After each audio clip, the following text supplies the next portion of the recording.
golden words. I'm David Temple. I'm the president of the Medfield Historical Society. I want to welcome everybody to tonight's presentation. It's the first one of 2010 to 2010-11 year. The presenter will be David Jones, the author of Two Brothers, One North, One South, the Prentiss Brothers. I have read on several occasions, and I saw at the Gettysburg National Park about instances of two brothers fighting on opposite sides in the Civil War. This is the first time involving brothers with a Medfield connection. That's Medfield, Mass, and yes, Medfield, the Medfield section of Baltimore as well, though apparently not the Medfield section of Cary, North Carolina. I was amazed to find that there are three Medfields. Several years ago, I always thought it was a unique corporate entity. Richard Historic is putting together 5 great programs for us this year. One of the funniest and most popular of his annual features has been called Growing Up in Medfield in the 50s or 60s or 70s. This year it'll be Growing Up in the 40s. We also have a program about Medfield 02042. This is the Medfield suburb of Harding, a thriving small community that grew up around the former state hospital, which at its peak had some 2,500 residents. Rob Gregg, a genealogist and cemetery expert and founder of the Vine Lake Preservation Trust. He's done a fantastic job with it. We'll be talking next spring about the goings-on at Vine Lake Cemetery. We also will have a program about Lowell Mason, who's been in the local news a lot because his birthplace is slated to be moved from Adams Street to Green Street to spare it from the wrecking ball. I don't know if it's going to happen, but we're hopeful. Maybe we'll get Caleb Mason, who's a direct descendant, lives in Portland at that meeting. Two society curators, Bob Lutman and Cheryl O'Malley, visited Caleb last month and came back with a lot of memorabilia that will be added to our museum collection. So those are the 5 programs that we've planned for 2010-11. Museum collection brings me to another point. Can I see a show of hands? How many have visited the Medfield Museum? I see some puzzled expressions out there. I'm talking about the structure at 6 Pleasant Street that is open the first and third Saturdays each month. Yeah. We want people to come in, and so the word museum represents a rebranding. It's a more precise as well as sexier description of the society building. The more people we get in, the more volunteers we'll get, the more artifacts and hopefully cash donations we'll get. And through sharing our collective knowledge, the more we'll all learn about Medfield history. Heaven knows we need the money. We're in the process of spending over $12,000 on 2 very vital but unsexy projects, putting a new roof on the museum and cleaning and capping the Peak House chimney. The old roof on the museum is 25 years old and is in the nature of flat roofs. It leaks. This time we're putting a slight peak on to help shed rain and snow. The manufacturer puts the 40-year limited warranty on the roofing material. We shall see. Some of us will see. We felt we had to clean up and cap the Peak House chimney to protect the house from fire and from foul and nesting birds. We had some raptors in the chimney for much of the summer, and you could see the droppings and smell them on hot, humid days, and we had to do something about it. Another thing I want to mention tonight, we have a vacancy on our board of curators. These are the people who keep the society going. If you're interested in reading about it, if you please come see me after the meeting, I'd like to talk to you about it. Is Joellen Collins here? She wrote me and said she was interested in it. Okay. The final thing I wanted to do is you mentioned Suzanne Morse Yo. She is a Medfield native and a member of the class of 1941 at Medfield High School. I didn't know her, but she had a long and very well-lived life and died last week at age 86.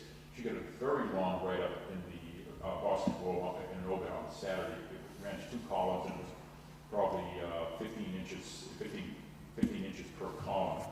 She had actually worked in the Globe Sports Department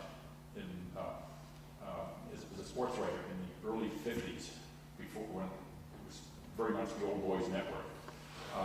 Even though she had not lived in Medfield for over 50 years, her family asked in the obituary that memorial donations be sent to the Medfield Historical Society. I deeply appreciate the Gill family doing this. Given the Society's recent major expenses, I hope everyone in the audience tonight will ask that memorial donations be sent to the Society. I wish everybody a long and healthy life. But whenever the time comes, I can be very confident the Society will need the money. Let's see, a couple of other things. After David Jones gets through with his presentation, we'll be taking there'll be a question and answer period after it. Then there'll be refreshments downstairs. I'm passing around a sign-up sheet, and when it comes to you, please sign it and put your email address down. I sent out email notices to a lot of people. How many of you came as a result of the email notice?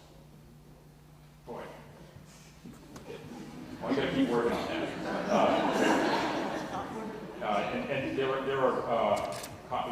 books available which David Jones will be happy to sign. Another thing, we will be having the Saturday before Thanksgiving. We'll be having our annual Peak House pantry sale. We're looking for volunteers to help with it. People might cook for some of the bake sale. If you have stuff that you've been meaning to put into a yard sale, it's a great yard sale to put it in. Just let me know afterwards if you have something like that. And the other thing, before I turn it over to Richard, does anyone have any questions or comments? A very short announcement they might want to make now. Okay.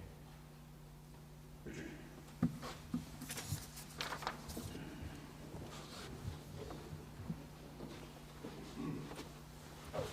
Knowing the Patriots are on right, I'm going to be very brief.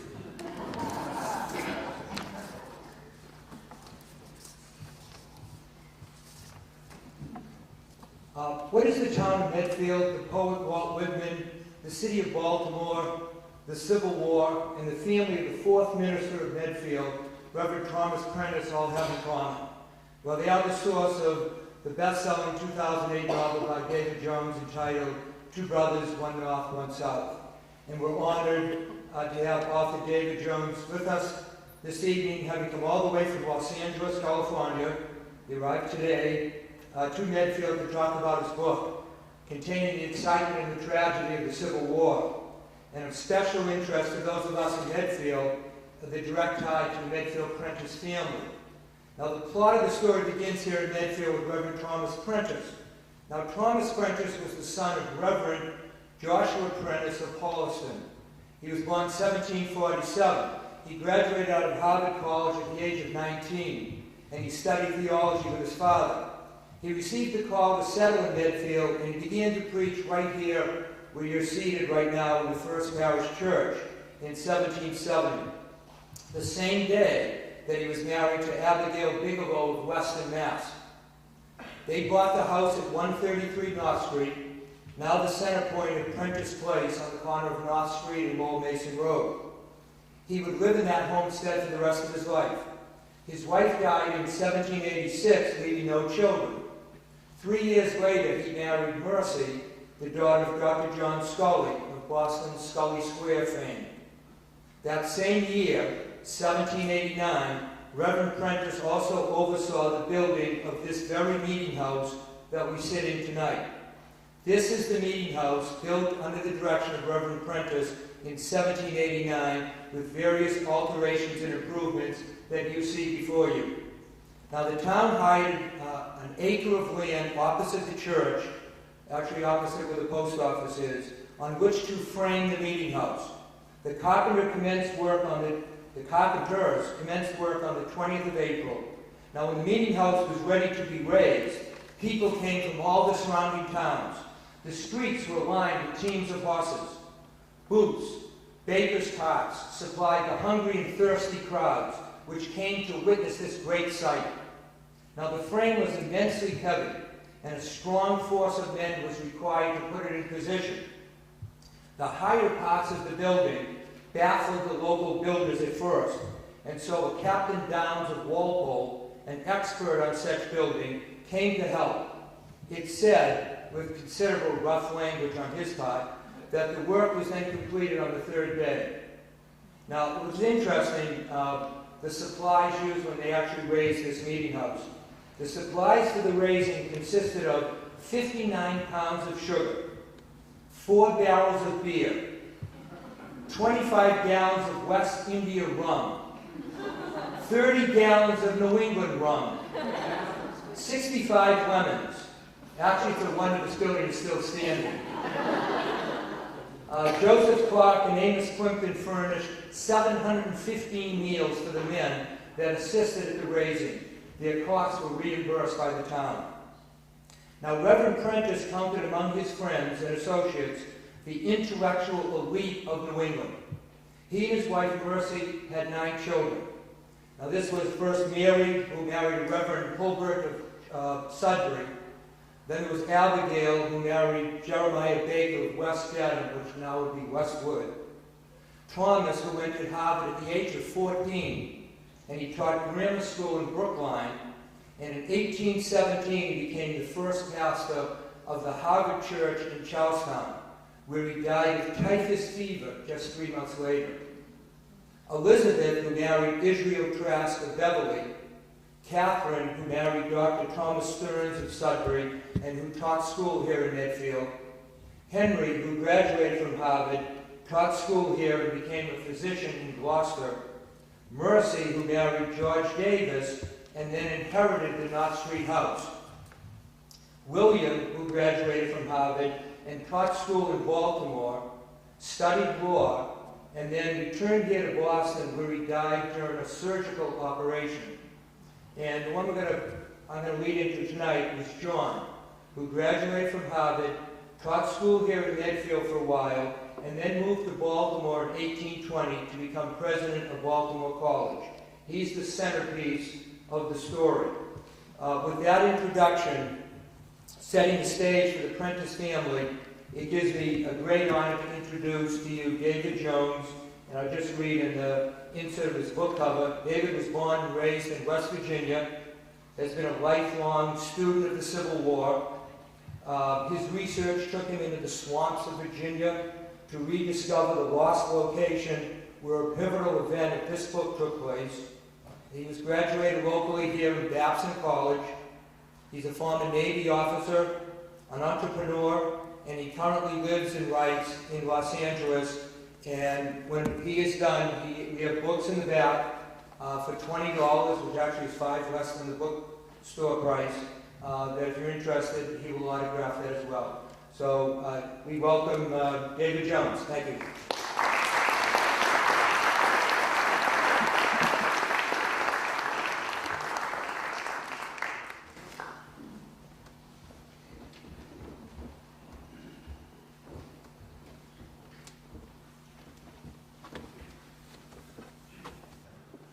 Okay, thank you very much.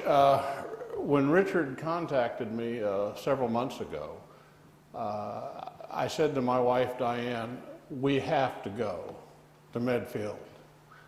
That the years that spent in researching the Prentice family, we came close to the family, and it's a rare privilege to be in the church of Thomas Prentice, the grandfather of the Prentiss Brothers, and I thank you very much for that opportunity.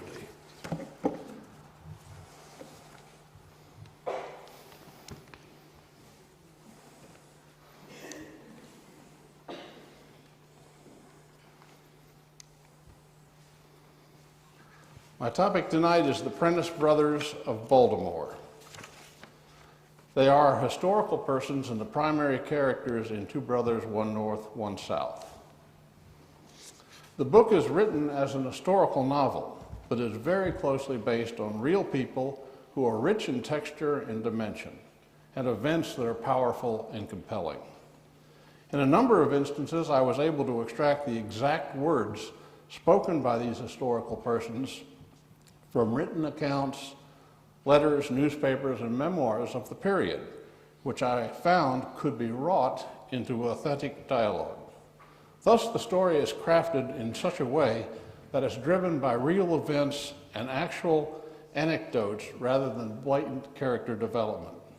Contributing greatly to the uniqueness of this story is the fact that Walt Whitman wrote a touching account in memoranda during the war of his acquaintance with William Prentice at Armory Square Hospital. I discovered the story of the Prentiss brothers while researching my family genealogy. My great-great-grandfather, James Touchstone, a blacksmith from Port Deposit, Cecil County, Maryland, served as first lieutenant and quartermaster of the 6th Maryland Infantry Regiment, which was organized pursuant to President Lincoln's call of July 1862. In the course of my investigation, I became aware of Clifton Prentiss, another officer of the 6th Maryland, and then learned that he had a younger brother, William, who fought for the Confederacy. In my view, the story of Clifton and William Prentiss is the quintessential story of the American Civil War. Brother fighting brother, the perfect embodiment of a sad experience faced by many border state families, and in a sense, the nation itself. During those tumultuous times, from April of 1861 until April of 1865. The wartime records of the Prentiss brothers reveal that fate played a hand in their story in a remarkable way. Both saw hard service in the Eastern Theater throughout the war, and both were at Petersburg on April 2nd, 1865, 1 week before Robert E. Lee surrendered the Army of Northern Virginia at Appomattox. Before beginning our discussion of the Prentiss brothers, I'd like to make some general comments about the circumstances and culture of the time in which they lived, the Victorian age. The reign of Queen Victoria spanned from 1837 to 1901, the longest in British history. It was a period of great prosperity for the British people, and it strongly influenced the architecture, art, culture, dress, morality, and mannerisms of the English-speaking world, including America. The Industrial Revolution was in full swing, and new technologies were emerging that would change the world. Nevertheless, life for most Americans in their largely rural agrarian society was governed by Victorian class consciousness, strict rules of social conduct, and strong religious beliefs. Regarding their motivations to fight in the Civil War, we should note that mid-19th century Americans were the children and grandchildren of Revolutionary War patriots, and their patriotism is rooted in that legacy.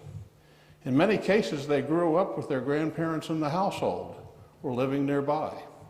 Thus, they lived in close proximity to participants in the American War for Independence and the ideals of the Founding Fathers. Simply stated, Northerners fought to preserve the union of states created by their forefathers, while Southerners saw their struggle as a second war for independence and later as a defense against Northern aggression. Regardless of the very different views they held, in my opinion, these men and women were, one and all, American patriots. The soldiers of both sides marched off to war expecting one brief but glorious summer campaign that would resolve the issue. It was not to be. And as the war progressed, slavery became the central and the greater issue. It always amuses me when people act as if the American Civil War is ancient history, so far distant from the present day that it's no longer relevant. I take great pleasure in pointing out to these clueless folks that it was fought not all that long ago. My dad was born in 1899. He knew very well his maternal grandfather, Jacob Eckes, and I knew my father well because he lived a long and good life. In other words, I, a 70-year-old man, knew people who fought in the Civil War. When considered from this perspective, we realize that the Civil War was fought just 3 lifetimes ago. And the war remains quite relevant as it first tore our nation apart, then wrought the United States that we know today. By the way, that's my great-grandfather Eckes, who served in the 10th West Virginia Infantry. He was visiting the Gettysburg battlefield in the early 1920s when that photograph was taken. Clifton Kennedy Prentiss, born June 16, 1835, and William Scully Prentiss, born May 29, 1839, the subject characters of two brothers were the youngest of four sons in the Prentiss family. The eldest was John H. Prentiss, born November 26, 1827. John received his early education at his father's school. At age 21, he graduated from the Maryland University School of Medicine and practiced for several years in Woodbury, Maryland. He left the Baltimore area in 1856 and later became the chief surgeon of the Pacific Mail Steamship Company in San Francisco. At the outbreak of war, he was appointed a surgeon by the state of California with the rank of major, serving with the 1st Regiment California Cavalry. In the latter part of 1863, he joined General Edward Ord's staff, 24th Corps, Army of the James, and was present during the Richmond and Petersburg campaigns. The next eldest brother was Thomas Melville Prentiss, born October 26, 1829, a businessman who established residence in Brooklyn, New York in the early 1850s. He held a responsible position with James Lefferts and Company of Brooklyn and had achieved a considerable net worth in the first decade of his employment. Tragically, in August of 1861, his wife Elizabeth died of childbirth fever, and their infant died the following day. That was not the end of his misery. His 2-year-old son Thomas died in December of diphtheria. The Prentiss brothers' father was John Prentiss, who was, of course, born here in Medfield, Massachusetts, the son of Thomas Prentiss. And he descended from a long line of clergy and educators in Massachusetts and was the 6th of his line to graduate from Harvard. Over many generations, the Prentiss family intermarried with the best families in New England and enjoyed lasting ties with people of wealth, industry, political, and social prominence. Universally, they embraced a strong abolitionist sentiment. John moved from Medfield to Baltimore in the 1820s, serving in various teaching positions, and then was appointed president of Baltimore City College in 1833. During his 8-year tenure, he rejected entirely the use of the rod and all physical infliction as a means of discipline, a novel idea that had never been attempted at any similar institution in this country. John Prentiss abundantly demonstrated its practicability and received considerable acclaim for this innovation in American education. In 1841, he resigned his position at Baltimore City College and established Medfield Academy, a private preparatory school for the sons of wealthy Baltimore families who typically were aristocratic Southerners. And of course, as you know, he named his academy for his hometown. The school had a band, a cricket team, a literary society, a bowling alley, and held exclusive dances. The tuition was $300 a year, a substantial sum in those days. John and Amanda Kennedy Prentiss were the parents of 4 children, all sons who survived to adulthood and who have just been mentioned. Amanda Prentiss died in 1857, and in July of 1858, John married Sarah Watson, a much younger woman. She was only 1 year older than his oldest son. One of the few created characters in Two Brothers is Laura Watson, presented as the younger sister of Sarah Watson Prentiss, who was affectionately treated as a stepsister by Clifton and William. There is some historical basis for this character. Grayson Eckelberger, a former officer of the 6th Maryland, noted in his memoirs that just prior to the Battle of Petersburg, Clifton read to him portions of a letter that William had forwarded from his sister in Baltimore. I also used Laura Watson to help explore why, in a family possessing a strong allegiance to the Union of States, that the youngest son would elect to fight for the Confederacy. The uncomplicated answer is that most of William's close friends and classmates at Medfield Academy came from families who were devoted to the South. Clifton's influence, being 4 years senior to William, had been in the past considerable, but was trumped at this point by that of William's peers. By every measure of mid-19th century life in America, the Prentiss family was happy and flourishing at the dawn of the 1860s. That circumstance was about to change. Storm clouds were gathering over the nation, and Baltimore was a hotbed of secessionist sentiment, despite being a substantial city of commerce and industry with strong trading ties to the north. Actually, Baltimore was the third largest city in the United States at that time, New York and Brooklyn being the first 1 and 2. In fact, Baltimore was the city's third largest city, which I just said, and had more free Negroes than slaves in its population. Within a period of 8 weeks in early 1861, the world turned upside down. Life would never be the same for every member of the Prentiss family, and for that matter, every person in America. During the Pratt Street riot on April the 19th, the 6th Massachusetts Militia was attacked on the streets of Baltimore, and a number of soldiers and citizens were killed and wounded. They were transiting at that time, of course, to Washington. Many historians consider this event to be the first bloodshed of the war. It was a peculiar situation. Even those Marylanders devoted to preserving the Union deplored the movement of Northern militia through Baltimore, and those with Southern sympathies saw the passage of federal troops as an invasion of the South. Nevertheless, President Lincoln had no choice, as Washington was essentially undefended at the time. There was one company of Marines at the Navy Yard, and rebel militia could be seen gathering on the Virginia shore of the Potomac. To keep from further alienating the Maryland population after the Pratt Street riot, Northern troops were no longer allowed to transit through Baltimore. They were diverted through Annapolis, and large numbers soon arrived to defend the national capital. Abraham Lincoln had to keep Maryland in the Union. Otherwise, the District of Columbia would be surrounded by foreign soil. For this reason, Maryland was occupied by federal troops in early May of 1861 for the duration of the war.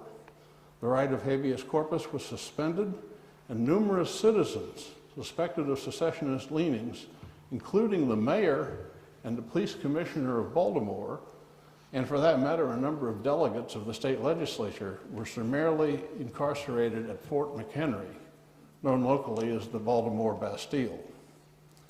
Within weeks after the Pratt Street riot, hundreds of young men, including William Prentice, slipped across the Potomac to join the Confederate Army.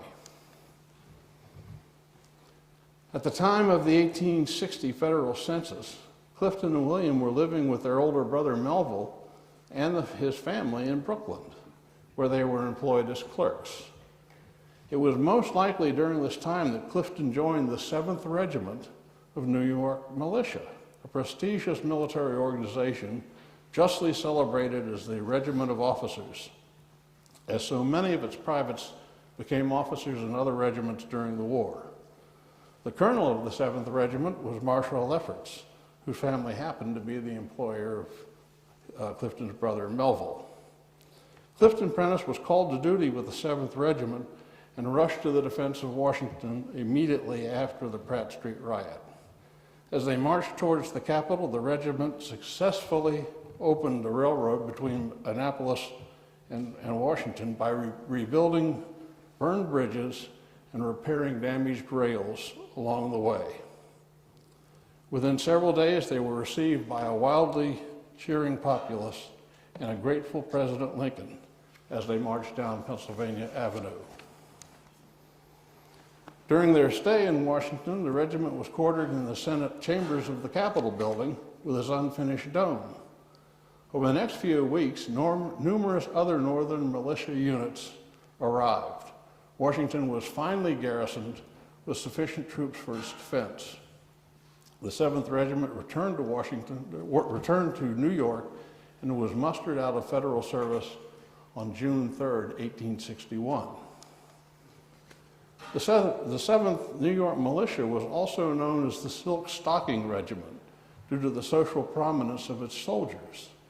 In many ways, it was more like a gentleman's social club, but in this case, its members took their military duties seriously. Also note the 7th Regiment's uniforms were cadet gray. As many Northern militia companies were uniformed similarly, and some Confederate militia units wore blue uniforms, there were a number of friendly fire incidents early in the war. Clifton Prentiss returned from Baltimore frustrated by the short service of the 7th Regiment and quite anxious to become more involved in suppressing the rebellion. Shortly thereafter, he enlisted as a private in the 5th Maryland Infantry and spent early 1862 at Fortress Monroe on the Virginia Peninsula, but experienced no excitement other than occasional shelling by the CSS Virginia. When offered the opportunity to be discharged from the 5th Maryland, recruit a company in Baltimore City for the 6th Maryland, and receive a commission as a second lieutenant, Clifton gratefully accepted. In August of 1862, the 6th Maryland Infantry Regiment was formed with Clifton as the commanding officer of Company F. In numerous battles and skirmishes, Clifton proved himself to be an outstanding leader in combat. According to another officer of the regiment, he was as good and brave a soldier as any in the Army, and was bold to the point of rashness. During the Shenandoah Valley Campaign in the fall of 1864, as the regiment's senior captain, he assumed command when Colonel Horton was severely wounded at the Opequon. Following his promotion to major in December of 1864, Clifton commanded the regiment during the Petersburg Campaign and led the right wing of the regiment during the breakthrough Battle of Petersburg on April 2, 1865.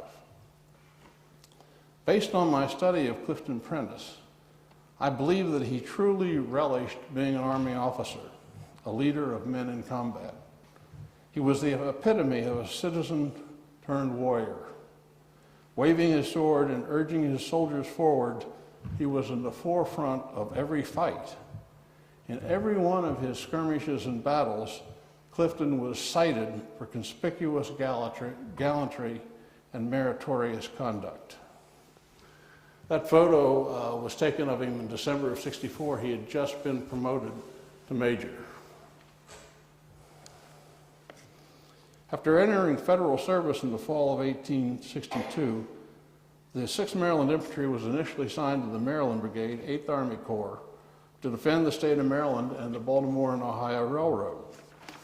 There was a reason for this. Basically, the political and military leadership didn't fully trust Maryland troops in federal service.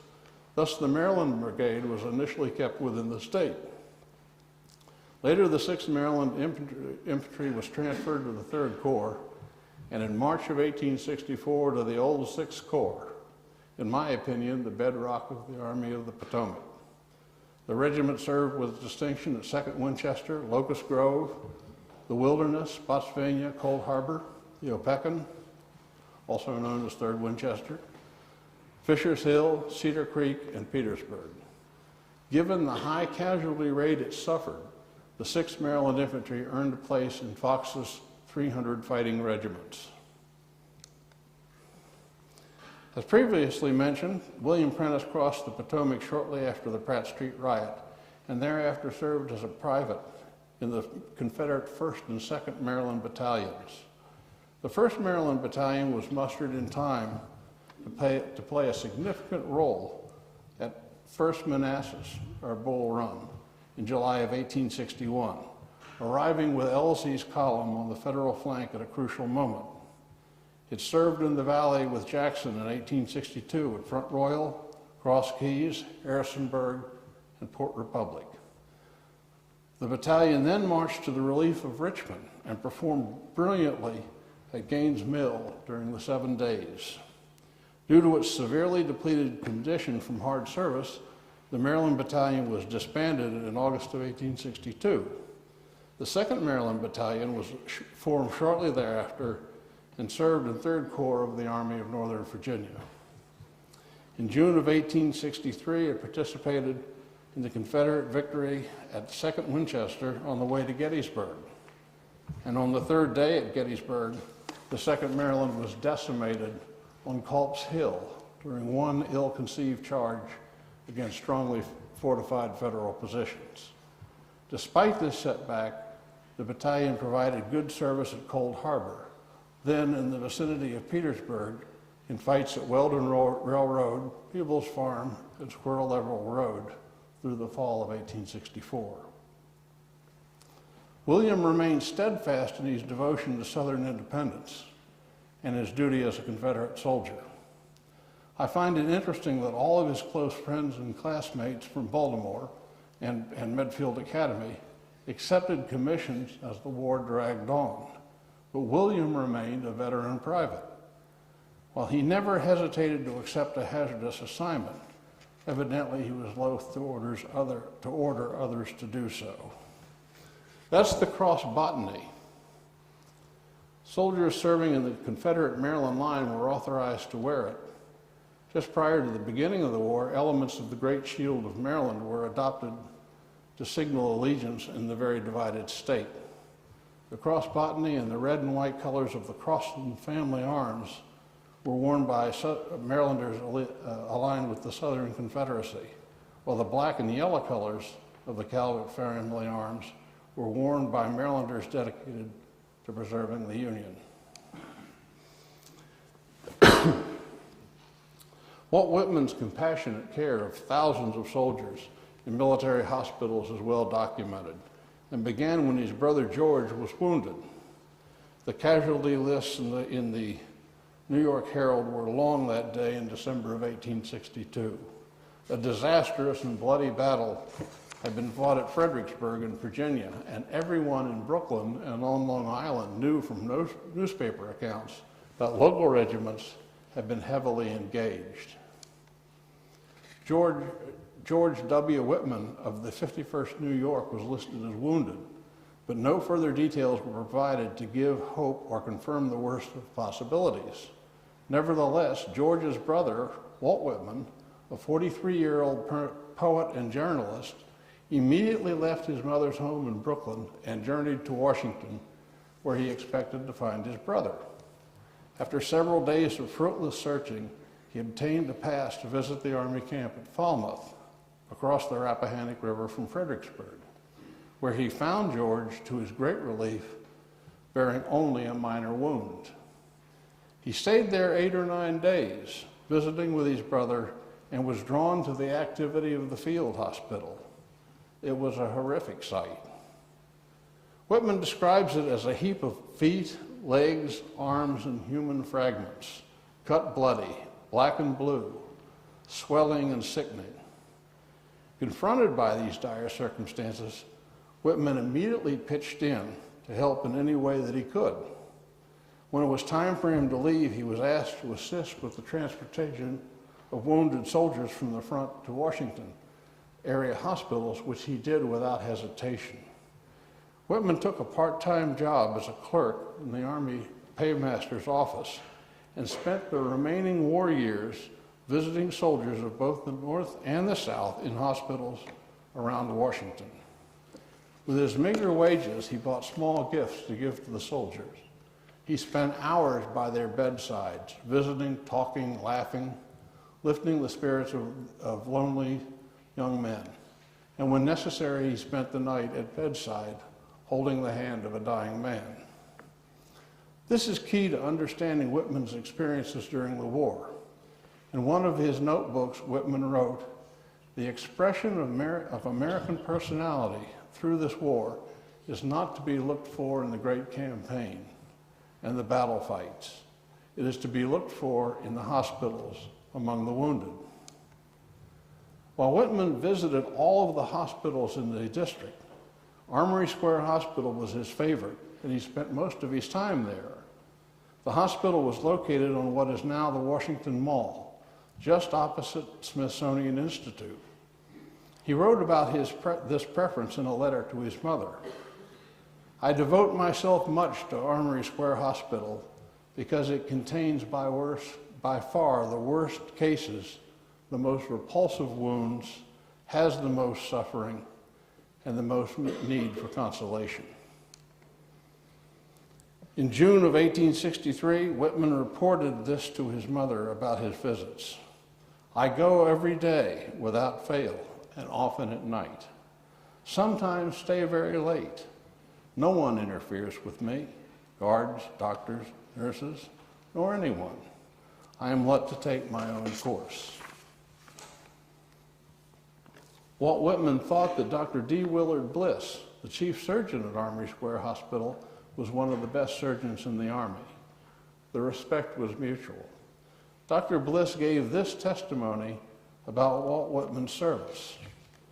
"From my personal knowledge of Mr. Whitman's labors in Armory Square Hospital and other hospitals, I am of the opinion that no one person who assisted in the hospitals during the war accomplished so much good for the soldier and for the government as Mr. Whitman."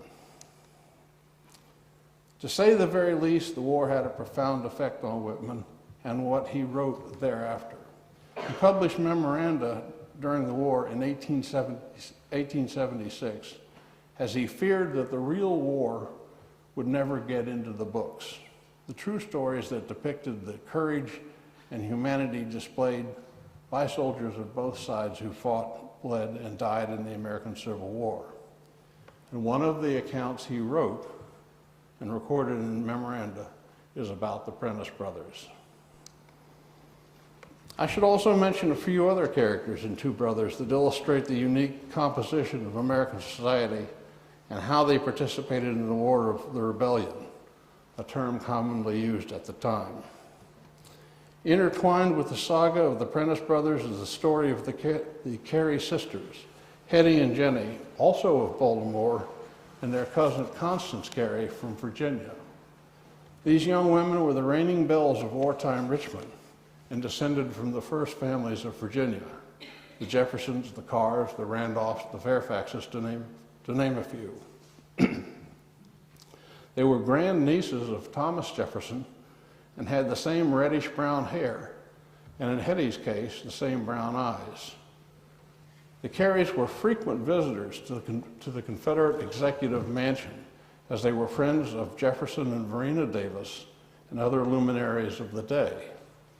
Hetty and Jenny had known Robert E. Lee from their childhood, as he spent a number of years in Baltimore while overseeing the construction of Fort Carroll. General Lee greatly admired Hetty and was often engaged in flirtatious banter with her during social events. Hetty was widely acclaimed to be the most beautiful woman in the Southland. She slipped across the lines a number of times, smuggling critical medical supplies and secret correspondence with the assistance of Captain William Norris of the Confederate Signal Corps, which was the Southern Intelligence Service. She was the toast of wartime Richmond and pursued by numerous Confederate general officers. Eventually, Brigadier General John Pegram was victorious in winning her heart, which contrasted with his usual performance on the battlefield. The ever-caustic Mary Chestnut noted that John Pegram was promoted regularly after every one of his defeats. Sadly, we don't have a likeness of Jenny Carey as a young woman. She was best known for putting the words of James Ryder Randall's famous poem to music, thus creating the war anthem, "Maryland, My Maryland." It's the state song of Maryland today, still retaining its secessionist sentiments.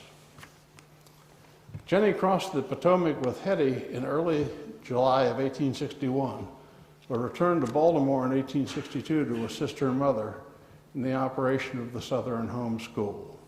She never married. Thanks to a reference in the memoir of another Confederate officer, we know that she was romantically involved with Captain William H. Murray of the Maryland Battalion, who was killed in action at Gettysburg. She mourned his loss for the rest of her life. Captain Murray was William Prentice's company commander. Constance Carey was the daughter of Archibald Carey and Monimia Fairfax Carey, the youngest daughter of Thomas Fairfax, the 9th Lord Fairfax, Baron of Cameron, in the Scottish peerage. In wartime Richmond, Connie's special ability to stage tableaus, pantomimes, and plays was put to good use for social events attended by the social, military, and political elite of the Confederate capital. Hetty and Jenny introduced their cousin Constance to Burton Harrison soon after her arrival in Richmond. The sisters were well acquainted with Burton before the war while he was a student at Yale and visiting his Maryland relatives. Connie was prepared to dislike him because her cousins praised him so lavishly. She discovered instead that he was a charming, unassuming gentleman, always dressed impeccably. They courted throughout the war whenever his duties permitted, as he was the private secretary for Jefferson Davis. After the war and following his release from 9 months imprisonment at Fort Delaware, Burton Harrison and Connie were wed at St. Anne's Episcopal Church, Morrissiana, New York. Their reception was held in the home of Connie's aunt, Martha Jefferson Carey, who had married Gouverneur Morris, Jr. before the war. You could say with some humor that the Harrisons were Confederate carpetbaggers, as Burton established a very successful law practice with Charles H. Wesson, a Yale classmate, at number 11 Pine Street in New York City. I created Elijah and Alma Carter, former slaves hired as the Prentiss family's servants, after gaining their freedom with the help of John Prentiss. I have Elijah joining the 7th United States Colored Troops, which actually was raised in Baltimore in the fall of 1863, and thereafter achieved a distinguished battle record, particularly at Fort Gilmer, an epic yet futile charge rivaling that of the 54th Massachusetts at Battery Wagner in South Carolina. This was an important element for incorporation into the Two Brothers story, as nearly 180,000 black troops served in the Union Army and thereby gained self-respect and proved their manhood on the field of battle. I previously mentioned that the Maryland Battalion was decimated at Gettysburg on the third day of the battle, July 3rd. Their experience that day illustrates the remarkable courage and devotion to duty of soldiers on both sides. This is the monument placed in the 1880s on Culp's Hill to honor the battalion, the first monument on the Gettysburg battlefield that commemorated a Confederate unit. It marks the location where, on the second day of the Great Battle, in the evening hours, the Maryland Battalion, as part of Brigadier General George Hume Stewart's brigade, assaulted Culp's Hill and captured a portion of the Federal line on the lower peak. This was to be the only Federal position captured and held by Confederate forces during the 3 days of carnage at Gettysburg. In the mid-morning of the third day, orders were received for Stewart's brigade to assault well-entrenched Federal positions to their front. The Maryland Battalion formed in its line of battle astride a stone wall that ran straight towards the waiting enemy. 3 companies were placed on the right, 5 companies on the left. The Marylanders, veterans of many a charge, could clearly see the difficulty of their situation, and they were tight-lipped and somber. As they stood in formation, Captain William H. Murray, as I mentioned, William's company commander, moved up and down the ranks, having a few quiet words with each man in his company. At the end of each conversation, he would say goodbye, shake the soldier's hand, and wish him well in the coming battle. The 900 men of the brigade, led by General Stewart, moved forward with their muskets at right shoulder shift. Once through the narrow strip of wood, Stewart's brigade emerged into the field and was immediately struck by a galling fire from 3 Federal brigades. As they marched down the open slope, the Virginia and North Carolina regiments to the left of the Maryland Battalion fell to the ground, refusing to go forward. With support on the left flank gone, the Maryland Battalion was subjected to concentrated musket and artillery fire from the front and both sides. Yet they marched forward in formation at a controlled step as if on dress parade. The front rank was torn by shot and shell, but still the Maryland Battalion advanced with their faces to the enemy. Weaving through the ranks and racing up to the Union entrenchment was Grace, the battalion mascot. Grace danced along the entrenchment for a short way, barked defiantly, and returned to dash among her boys as if they were engaged in a foot race, and she was part of the sport. On the left, a mini ball passed through the lung of Major Goldsborough, the commander of the 2nd Maryland that day, and he went down. Rising on an elbow, he watched his battalion being shattered before his eyes. Captain Murray, leading the right companies, was waving his sword in an attempt to get his men to fall back when a bullet struck his neck. He toppled to the ground and died within moments. Now leaderless, the attack of the Maryland Battalion collapsed into chaos and confusion. The survivors struggled, then turned to flee for cover from the relentless hail of fire, leaving behind a field strewn with the bodies of their comrades. Grace was hobbling about on 3 legs, searching for someone she could help among the stricken bodies. She was licking the hand of a wounded soldier when a stray bullet struck her. She died among the boys she loved so much. That was recorded by the commander of the Pennsylvania Regiment, the 147th Pennsylvania, that day. Back within the shelter of the woods, the few Maryland Battalion soldiers, including Private William Prentice, formed a sparse battle line to meet any counterattack that might occur. Alongside them was a distraught General Stewart, wringing his hands and saying, "My poor boys, my poor boys." Tears coursed down his sunburnt cheeks. Nearly half of his brigade had fallen on the steep slopes of Culp's Hill. Both the Maryland Battalion and the 6th Maryland Infantry fought in the major battles of Grant's Overland Campaign of 1864. Finally, in mid-June of 1864, the 2 armies were positioned below Petersburg, Virginia. As the campaign progressed into the spring of 1865, Grant continued to extend their lines further to the west, forcing the Confederates to stretch their lines, further depleting their depleted resources. Robert E. Lee, well aware of the worsening situation, had to do something to extricate his army.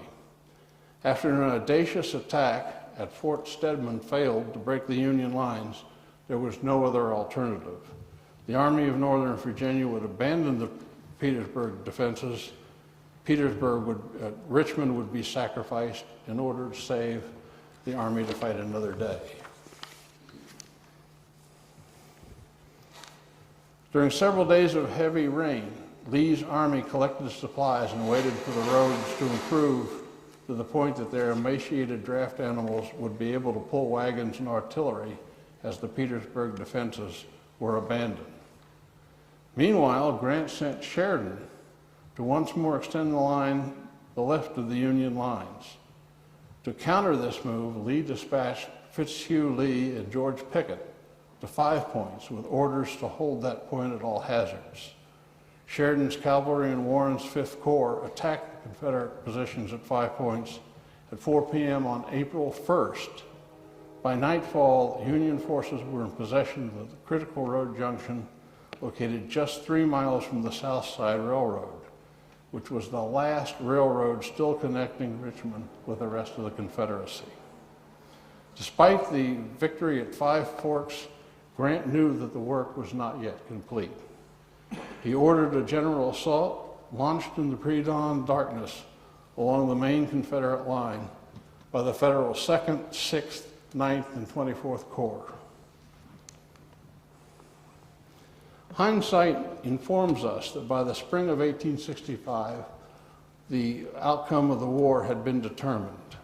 However, this was not so for the soldiers whose lives were at stake during the final weeks.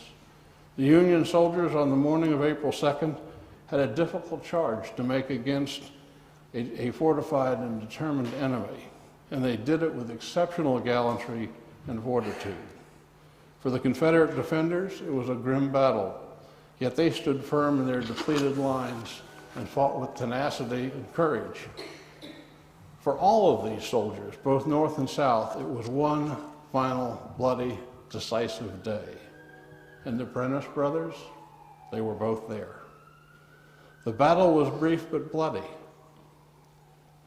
The Confederate lines were scantily manned, but these soldiers were the hard core of the Army of Northern Virginia, and they resisted fiercely in the face of overwhelming odds.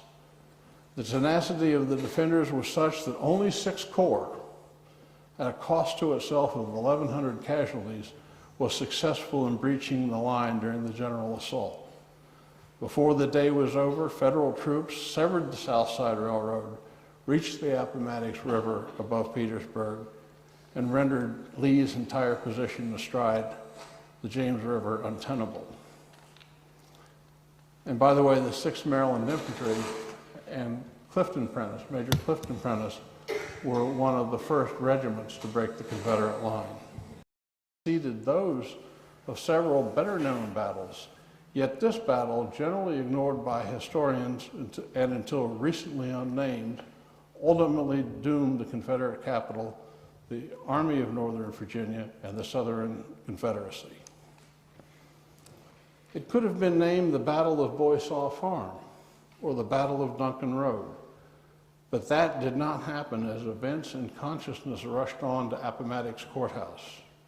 A. Wilson Green coined the term breakthrough battle in his book, Breaking the Backbone of the Rebellion, The Final Battles of the Petersburg Campaign, which is the most authoritative volume on this subject. Will is the executive director of Pamplin Historical Park and the National Museum of the Civil War Soldier. The 422-acre park is the site of the 6th Corps breakthrough and features trails along well-preserved Confederate fortifications, numerous outstanding exhibits, and a world-class museum. A favorite story that the park guides often tell visitors is about what happened to the Prentiss brothers on that day, April 2nd, 1865.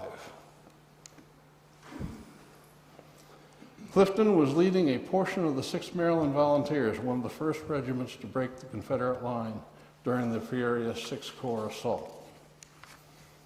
William, ordinarily an infantryman, had been cross-trained in artillery and was assigned to a section of guns in a fort on the main line. Both were mortally wounded that day, just yards and moments apart.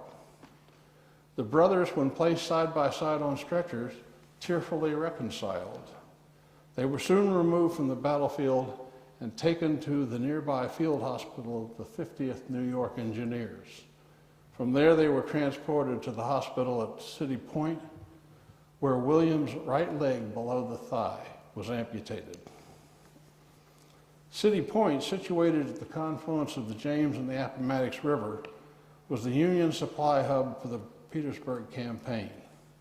For this reason, in the fall of 1864 and the spring of 1865, it was one of the busiest seaports in the world. City Point had also served as the site of General Grant's headquarters, a huge supply depot, and depot field hospital. A journal entry written in 1868 by Albert Rittenhouse, a former lieutenant in Company F, 6th Maryland Volunteers, included this notation. The major was reported in the New York Herald mortally wounded, and his brother Melville came in to see him. When he got to City Point, he was told the major was dead. So he got a coffin to take him home and came into the hospital. And what was his joy to find the major still alive. And he also met his brother Will, whom he had not heard from in 4 years and never expected to see. From City Point, the wounded brothers were transported to Armory Square Hospital in Washington, and it was there that they encountered Walt Whitman, and his touching account was written. Sadly, over the ensuing weeks, the condition of the brothers deteriorated, and William died on June 24, 1865, from complications from his amputation. On August 17, 1865, Dr. D. Willard Bliss issued the following written order. I have the honor to request the transfer to New York City of Major C.K. Prentiss, 6th Maryland Volunteers, who has gunshot wound to the left lung. This officer is confined to his bed, but it is believed can be moved to his home in New York City, where the special treatment his case requires can be obtained, and that a change in climate is necessary to save his life. But this effort was to no avail. Lieutenant Rittenhouse continues. Will did not live long, but the brother was taken home, but never got off his couch. I went to see him when he could not speak, but he handed me 2 commissions from President Johnson. One is Brevet Lieutenant Colonel, the other is Colonel of U.S. Volunteers for gallant and meritorious conduct on the field of battle. He could not speak, but his look said, I am dying, but now I'm satisfied. I could stay in his presence no longer, and without uttering a word, we shook hands and I left the room. Words cannot express my feelings. This was our last farewell, for in a few days he was laid by the side of his brother Will. Clifton and William Prentiss now rest side by side at Greenwood Cemetery in Brooklyn, New York. Each died for his cause in opposition to the other, but in final measure, their spirit of brotherhood prevailed. If you ever get to New York City, they're just across the East River from Lower Manhattan on the crest of Brooklyn Heights. Please visit them if you have the opportunity and reflect upon the courage of these American heroes and their monumental contribution to our nation's history and heritage. 2 brothers, 1 north, 1 south, finally brought together. Thank you.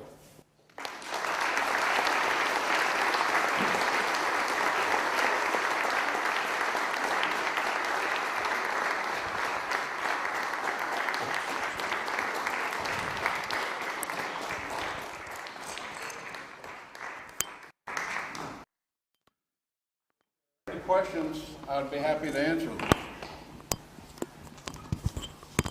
Yes. How many Prentiss boys were in the Civil War? 3? Pardon me? How many Prentiss sons were in the war? 3?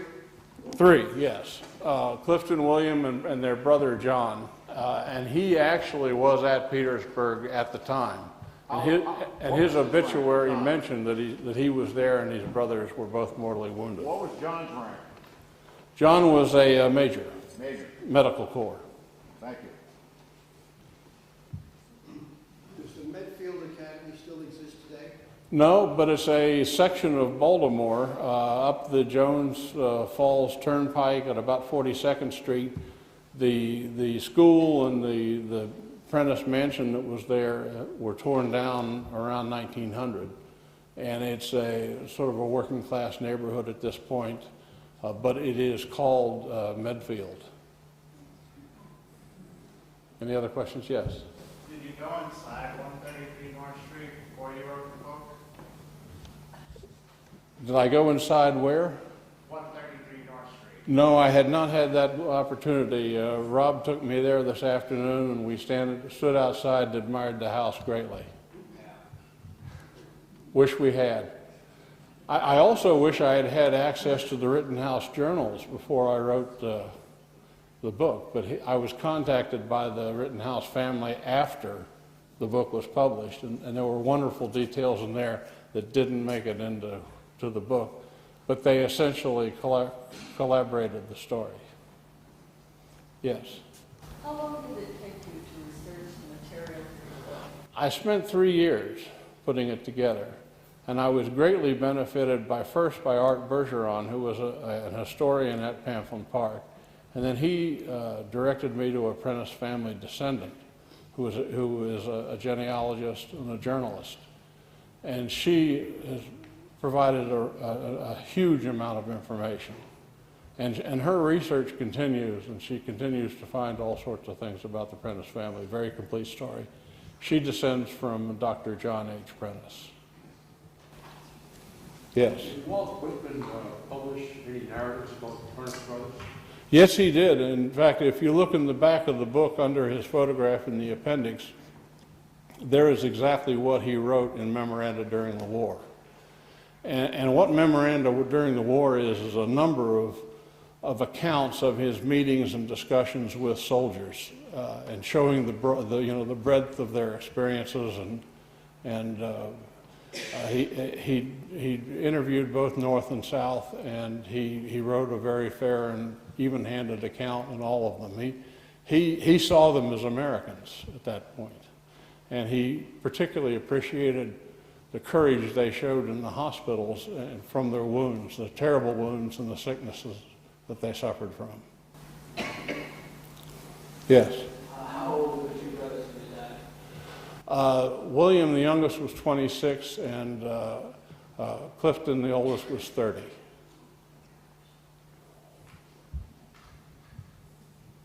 that it? Okay, thank you very much.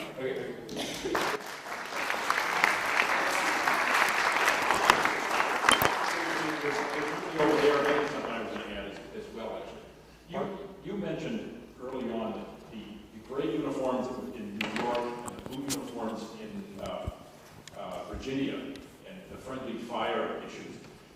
I read a wonderful account of this in Bill Bryson's Made in America, which is one of the most interesting and entertaining books I ever read.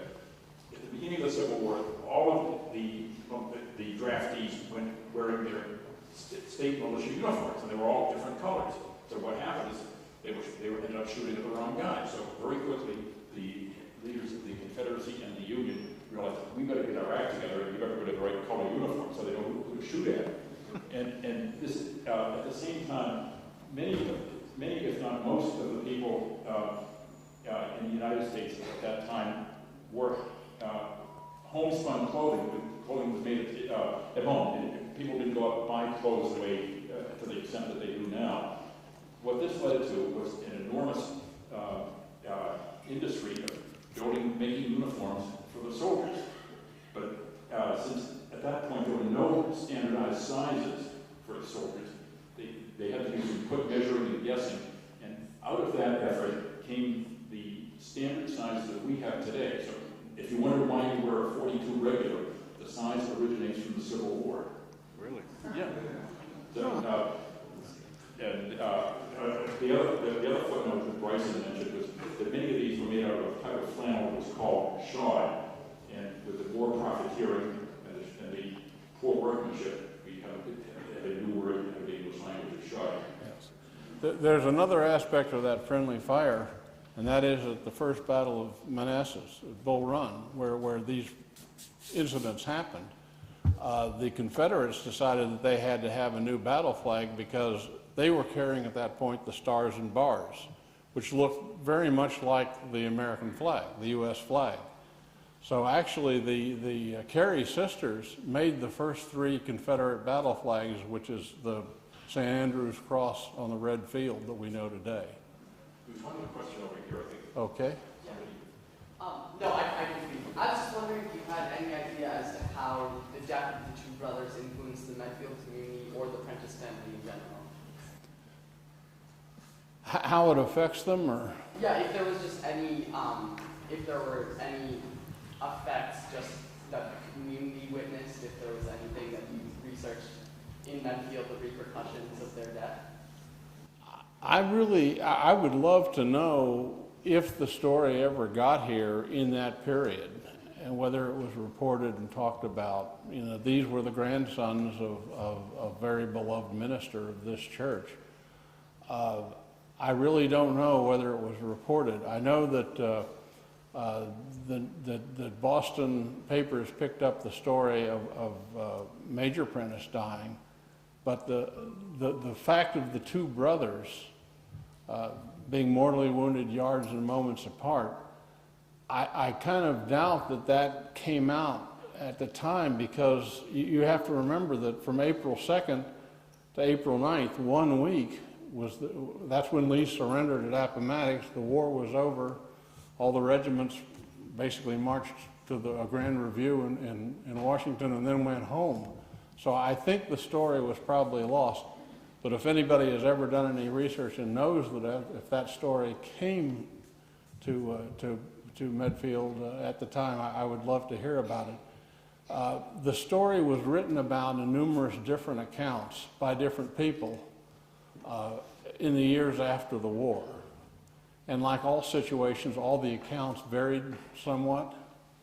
So when you write history, you have to sort of put them all together and see where the common points are and make a judgment. But the evidence is pretty solid that it occurred then.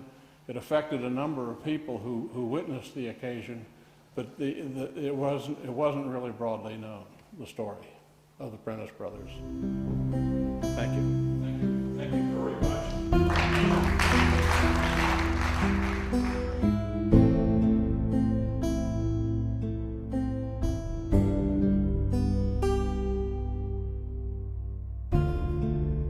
Production support provided by Medfield.tv. Access to our community.